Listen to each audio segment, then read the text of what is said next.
What a great morning it has been, and looking forward to Musaf as well. I want to do something which I rarely do. I want to name drop. It is not going to be of a famous celebrity or politician around town. It is not going to be of a fantastic athlete or business tycoon or philanthropist. Throughout this talk, I am going to name drop important thinkers and activists alive and in the past who have done deep and diverse thinking about Zionism. At a moment when Zionism is mentioned as if it were a single thing, I am purposefully drawing on the breadth of Zionist thinkers, and I want us to feel the scope of Zionist thought. Social media wants to portray it as black and white. You are either an unthinking Zionist or a righteous anti-Zionist.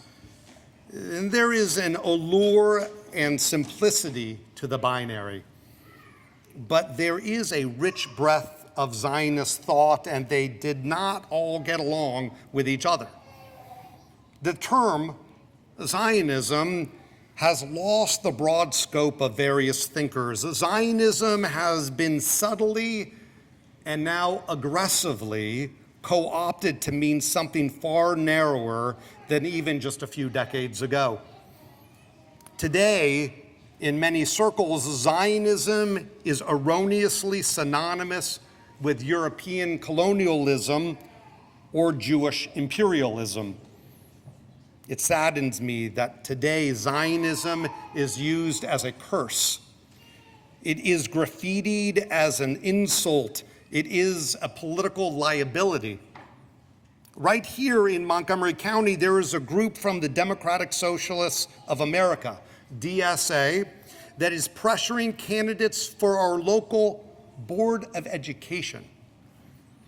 They don't have much to do with foreign policy, the Board of Education, but they are pressuring our local Board of Education to fill out a multi-page questionnaire. It is not about education philosophy or policy, experience on local issues or other relevant areas. It is focused on pressuring school board candidates to make pledges against Israel, against Zionism, and in support of BDS. It is very concerning, and actually on Tuesday of this week at noon, our local JCRC, AJC, and ADL are having a virtual session about looking at the DSA platform and how they're operating in our own community. You can go to their websites if you want to learn more and to sign up for the session. But the term Zionist is not a slur for me. It is diverse, it is broad, and it is inclusive. For me, being a Zionist means our tie to the land of Israel is special, but not exclusive. It is unique, but not proprietary. That line alone may put me outside of many political conversations on the left and the right, but so be it. But I realized last week when I read that students from the Jewish Theological Seminary, the seminary I attended, are protesting that Israel's President Isaac Herzog will be the commencement speaker, I understood that the decay of Zionist aspirations has reached the inner core of America's non-Orthodox community. Doubts of Zionists' primary mission has spread to our future Jewish leaders across rabbinical seminaries. So let's name drop to pique your curiosity about what Zionism actually is, rather than what the social media feed often distort. This upcoming Friday is Yom Yerushalayim, Jerusalem Day, and it has been 59 years since the Six-Day War of 1967, which transformed Israel's geographic boundaries and profoundly changed its sense of self. I'm moved each time I hear the recording of the radio broadcast from that day. Mota Gur, the commander of Tsahal's 55th Paratrooper Brigade, declared, Har Habayit Be'adenu, the Temple Mount.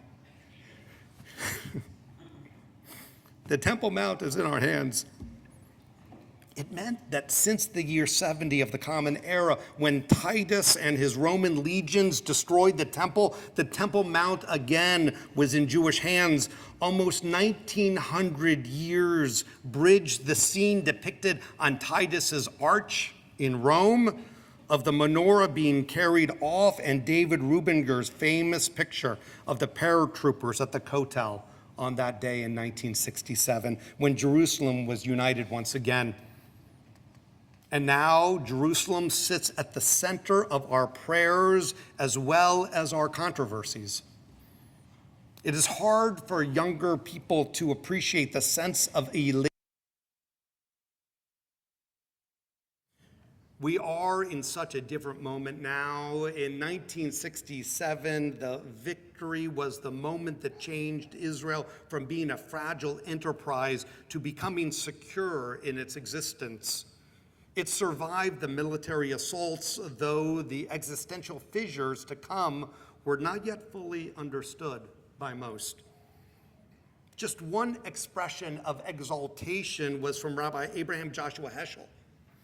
He wrote in 1967, but I'll be adding the singing in a moment. He wrote, unprecedented, a people despised, persecuted, scattered to all corners of the earth, has the audacity to dream of regaining authenticity, of being free in the Holy Land, Heschel wrote. For nearly 2,000 years and many times a day in joy and sorrow, we prayed for you, Jerusalem, and our prayers never turned pale. What is it we implore the Lord every Sabbath as we are about to open the ark to take out the Torah? Av rachamim heitiva bertzoncha et Zion tivnei chomot Yerushalayim, tivnei chomot Yerushalayim, ki vecha levad vatachnu melech Eram v'nisa Adon Olamim. Merciful Father, deal kindly with Zion. Rebuild the walls of Jerusalem. Truly, in you alone we trust. High and exalted King and God, eternal God, Heschel writes. He continues, despoiled and dispersed, abased and harassed. We knew we were not estranged forever. We mourned you. We never wept you away. Hope was hatched in the nest of agony. The love of this land was due to an imperative, not to an instinct, Heschel writes, not to a sentiment. There is a covenant, an engagement of the people to the land. It is a commitment we must not betray. 3,000 years of faithfulness cannot be wiped off. To abandon the land would to make a mockery of all of our longings, prayers, and commitments. To abandon the land would be to repudiate the Bible, Heschel wrote. It is clear that for Heschel and so many, Israel's survival was a matter of identity and of spiritual strengthening. Heschel was based in the Torah, of course. This week's Torah reading, Bahar B'chukotai, expounds on the spiritual tie to the land as well. As our Banot Mitzvah already explored, the land itself has spiritual qualities, and thus the Torah says it also must rest in its own sabbatical period. The land itself is imbued with significant spirituality. Rav Abraham Isaac Kook, chief rabbi of Palestine, who died in 1935, also described the spiritual power of the land of Israel when he wrote in Orot Me'ofel, the land of Israel is an essential unit, bound by the bond of life to the people, united by inner characteristics to its existence. Therefore, it is impossible to appreciate the content of the sanctity of the land of Israel, and to actualize the depth of love for her by some rational human understanding only by the Spirit of God that is in the soul of Israel, Cook wrote. So when the Six-Day War ended, Israel's territory was expanded, but some believe Israel's spiritual position was also restored. Shaul Magid, in his latest book, Jewish Anti-Zionism in Political Theology, the major writings of Rabbi Yoel Teitelbaum, writes, the Six-Day War in June 1967 was a watershed moment for Zionism and the State of Israel. Not only was the impending war viewed as the possible annihilation of the fledgling state, but the quick victory and expansion of Israel's territory by 1/3, the Gaza Strip, the West Bank, the Golan Heights, and East Jerusalem, was viewed by many as miraculous, divine affirmation of the Zionist cause. The triumphalist tenor of world Jewry was palpable and in some ways swept away the remaining ambivalence about Zionism in its most quarters. In the early 1970s, Norman Podhoretz, editor of Commentary magazine, captured the sentiment well when he wrote, "We are all Zionists now." We're all Zionists now. Would it be so? But we are in very difficult times. For Rav Kook, anyone who would cultivate the land was embraced. Secular kibbutzniks were cherished alongside pious yeshiva buchers. Non-Jews, Arabs working to make the land prosper were part of Kook's vision for Israel, because for Kook, the sanctity and flourishing of the sacred land itself overshadowed who had human dominion over it. Its spiritual sway was primary.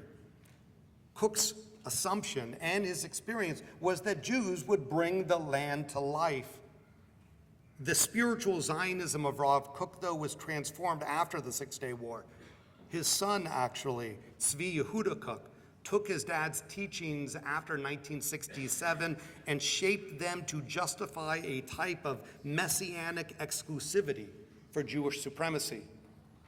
The transformation of Rav Kook's spiritual values into a political movement reshaped a branch of Zionism. Mika Goodman of the Shalom Hartman Institute wrote, to his, the younger Kook's mind, the extension of Jewish sovereignty over the biblical soil was the strongest possible indication that the Jews were already in the advanced stages of redemption. Withdrawal from any part of the land of Israel, therefore, would be an act of sabotage against progress towards redemption. Today, Messianic Zionism is no longer on the fringes. It has significant political power in Israel. In part, Messianic Zionism is what motivates the settlers in the West Bank and the Knesset members who support them today. It is no longer the domain of just religious leaders and thinkers. Messianic Zionism, the belief that God will or has already restored Jews to the promised land in the service of a messianic era, has legislative seats in government. It passes laws. It has the ability to use force as it desires. Messianic Zionism in this form is the philosophical or theological underpinning for settler violence in the West Bank, which is far too pervasive and has seemingly been far too accepted. Friends, what are we doing? We are ceding Zionism to the extreme right who want to dominate the land of Israel for their messianic visions, or to the extreme left who want to destroy the state of Israel. To reclaim Zionism, we need to know more thinkers who shape our thought. For Achad Ha'am, he believed the Jewish people need Israel for us to be the best version of ourselves as a people. He believed that the spiritual revival of the Jewish people was the main goal of Zionism. It would cause the revival of Hebrew as the Jewish language. We would create unique Jewish literature. It would lead us to the resurgence of Jewish culture and Jewish pride. We would live by Jewish values, not by religious dictate. He believed this could not happen under the auspices of being a minority in foreign lands in Spain or Germany, the Balkans or North Africa. The land of Israel alone could be the true incubator of the Jewish people. In an essay penned in 1912, Achad Ha'am wrote, "All that I saw and heard in Basel and in Palestine has strengthened my conviction that the instinct of self-preservation slumbers not nor sleeps in the nation's heart. Despite our mistakes," he writes, "it is creating through our agency just what our national existence requires most of all at present, a fixed center for our national spirit and culture, which will be a new spiritual bond between the scattered sections of the people, and by its spiritual influence will stimulate them all to a new national life. I have not given up on Achad Ha'am's brand of Zionism. I deeply believe in our new national life, as he says, which can emerge for the Jewish people. We have so much to be proud of already and so much more to do to become the best versions of ourselves as a people. I am not ashamed to be a Zionist. I am proud to be a Zionist. But to those who, in the name of Zionism, cause violence, you delay the Messiah, not quicken its arrival. And for those who speak of Zionism in acrid tones, you are seeking simplistic political villains. Friday is Yom Yerushalayim, Jerusalem Day. A practice has emerged for yeshiva students and others to parade throughout the city of Jerusalem. They wave flags throughout West and East Jerusalem, Rikud Degalim, it is called. And I'm nervous. It is not uncommon for some assaults to occur and intimidation of Arab Israelis as the marchers aggressively move through the city, including Arab neighborhoods. Friends, the land of Israel is sacred, but it is not God. Yeshayahu Leibowitz warned as early as 1953 in his article, Mitzvot Ma'aseot, that there is a grave danger to conflate the power of the nation state with the concept of holiness. Worshipping anything other than God, he said, is idolatrous, even if the idol is the land itself. So today I name drop Zionist thinkers in the hope that you will Google some more, to listen more deeply, and to maybe even challenge some of our preconceptions. Har Habayit Be'adenu, the Temple Mount is in our hands. Those words still get me choked up. Har Habayit Be'adenu. But what have we done with it now that it is in our hands? That is our struggle, and we have not quite figured it out yet. Har Habayit Be'adenu is our blessing. It is our opportunity, our dream come true, and so much more work to do, unfulfilled. As Yom Yerushalayim approaches, I want to end with the words of Psalm 122.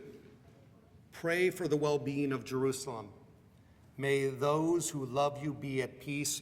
May there be well-being within your ramparts, peace in your citadels.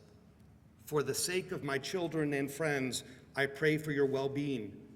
For the sake of the house of the Lord our God, I seek your good. Shabbat Shalom.